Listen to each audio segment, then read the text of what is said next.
Les représentants du Canada et de 9 autres pays expriment leurs inquiétudes après l'arrivée de Google dans l'univers du réseautage social. Ils en ont particulièrement contre Google Buzz, lancé en février dernier et qui fait partie du service de messagerie Gmail. J'en discute avec Bruno Guglielminetti, notre spécialiste en nouvelles technologies. Bruno, quand même 10 pays comme ça qui font front commun pour encadrer Google, c'est pas rien. Comment on en est arrivé là? Non, bien, effectivement, c'est surprenant parce que chacun dans son coin a réprimandé Google, mais évidemment, de voir 10 pays, et pas les moindres, on pense évidemment au Canada, mais à la France, à l'Allemagne, à l'Italie, qui joignent leur effort pour dire, bien, nous, c'est assez, on veut que vous soyez plus rigoureux par rapport au respect de la vie privée quant à vos utilisateurs. Pourquoi? Le problème, c'est que les utilisateurs ne sont pas assez protégés par Bien, vous Google? le disiez, hein, c'est dû à l'arrivée de Google Buzz, qui est un peu l'équivalent de Twitter, mais pour Google. Et eux, ce qu'ils ont fait, c'est qu'ils ont marié ce nouveau service-là. Ils ont fait une passerelle avec un service de courriel qui s'appelle Gmail, qui est très utilisé. Et le problème, c'est qu'à un moment donné, ils ont pris de l'information qui était privée dans le service de courriel et ils l'ont juxtaposé avec le nouveau service qui, lui, est ouvert.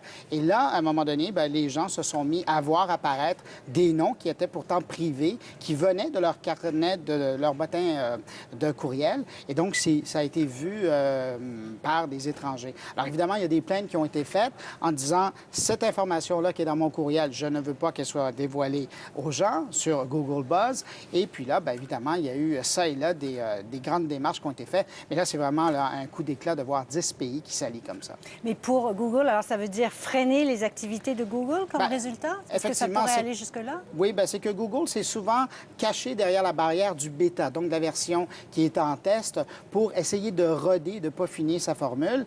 Mais là, on voit, et c'est le message qui est clairement dit dans la lettre qui a été envoyée, ce n'est pas une façon de développer des nouveaux services. Assurez-vous de répondre aux différents critères quant à la protection de la vie privée des citoyens dans les pays où vous offrez votre service et puis après, lancez vos services. Le problème pour Google, c'est évidemment dans chacun des pays, il y a des lois différentes et donc ça crée des problèmes Exactement. énormes. Les niveaux au niveau de la protection de la vie privée, les pays ne légifèrent pas de la même façon. Alors évidemment, il y a des choses qui se font en Allemagne, par exemple, qui sont impossibles au Canada et l'inverse. Et ils ont eu le même type de problème avec Google Street View où, dépendamment de ce qu'on prend en photo, bien, c'est du domaine privé, du domaine public. Alors, essayez d'amalgamer ces différentes lois dans un contexte international, c'est plutôt difficile. Mais il faut s'adapter à toutes ces nouvelles technologies, aux nouvelles règles et tout ça. Hein? Oui, mais c'est le défi de Google, hein, c'est de lui s'adapter à des lois. Et les gouvernements le disent dans leurs lettres, ces lois qui régissent autant le monde réel que le monde virtuel, bien, c'est à ça que Google doit se plier.